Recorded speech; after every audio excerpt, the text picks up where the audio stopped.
Well, boys, we made it to the playoffs in 2020. I honestly didn't know if that was going to happen. The Chiefs are in outright first place again, thanks to a boneheaded lose by the Steelers. It's almost Christmas time. Hope everyone's happy and healthy. Most importantly, it's Coburn's callouts. Cheers, boys.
Well, typically, I would spend this time, the first part of Coburn's callouts, talking about last week's wins, losses, so on and so forth. But unfortunately, it's playoff times. That's just not as important, right? Who really cares who won or lost? Because all we need now is the playoffs. For some of us, this is our last time playing, Be the end. Some happy, some sad. So let's talk about that. The other reason we're not going to talk about last week is because Kramer did not send me his video. It was Steely Can. It's a rough one. But for the only the second time this season has someone skipped the Coburn's callouts, which compared to last year is pretty good. Of course, most of the time it was just me or Kramer doing them, so we're good participants, I guess. Now I'm going to try and scrounge up the old video to see if we can see it. But I don't know if I have it. I don't know. I don't think I do. But let's look. Hello, fantasy footballers. Welcome to the second installment of the Wheel of Death.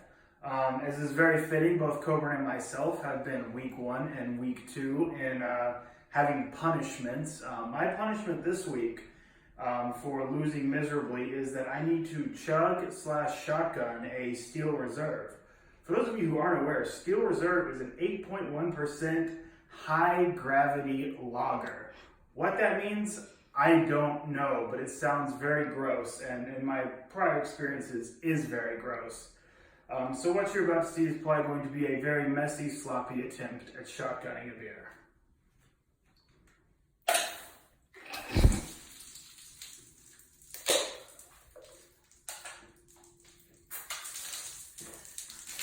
I didn't make the hole big enough.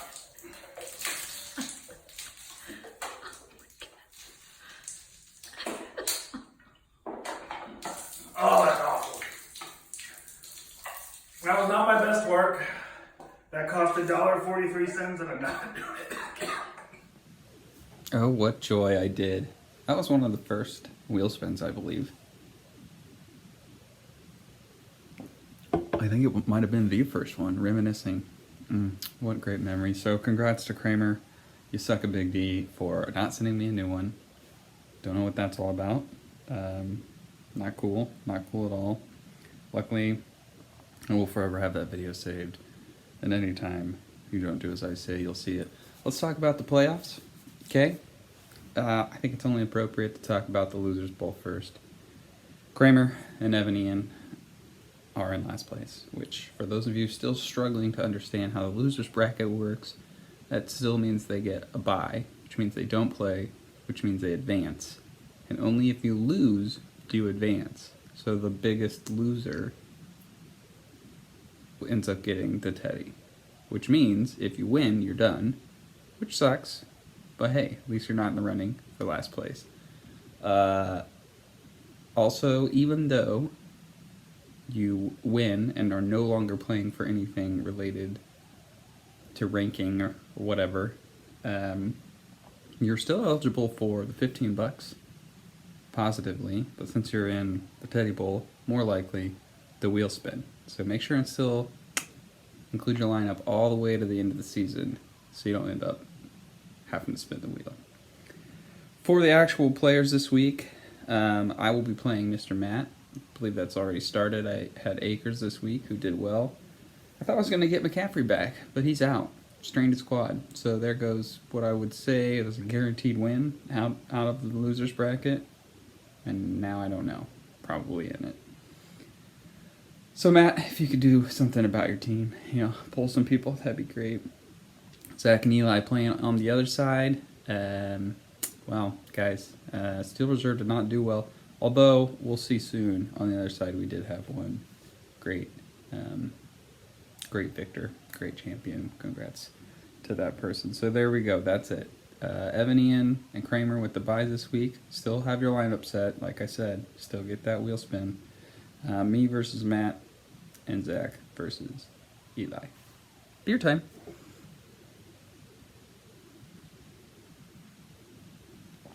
Now, I'm just going off of Yahoo on this, so if I'm wrong, please feel free to correct me. But congrats. I think we all kind of saw writing on the wall with Duckworth getting the #1 overall seed. But congrats to Caleb with the 2 seed. 9-4. Strong second half of the season. Bet you're feeling good. Sitting there on your couch, smiling, laughing, doing pull-ups. I don't know what CrossFit is. So congrats to those two, the highest honors. You can also get the $15. I'm pretty sure Duckworth has probably already paid for his season this year with those $15 spins. But anyway, I'm still advocating to raise the fee. That's coming from 10th place. Just one of these years I have to win out of, odds. So if I can keep getting an increase and it takes me longer, it'll be like 10 grand by the time I win. Playing each other is Scriddle, Craig, and John. John made some trades early in the season. I didn't trade with Craig. I tried, so I don't know if he made any with the rest of y'all. But he made it up there with 8-5. And he's our last place seed in the winners playoffs. But congrats to him. Playing John, who also was 9-4. Look at this. Almost everybody was 9-4. And then the last, again, congrats to Schlafly, who was the opposite of Steel Reserve. With 2 more people, Coleman and Richards in the other spot of the playoff thingies. Yeah. Nailed it. Kind of not fell off, right? Like you had a loss or 2. Not quite as strong a finishes as you had a few weeks ago when we were talking about you. So good luck to y'all. Let's see what happens with that win. Just real quick, I thought I'd run through how the regular season ended. The memories that we had. Let's take a look. As I said, Duckworth, 10-3.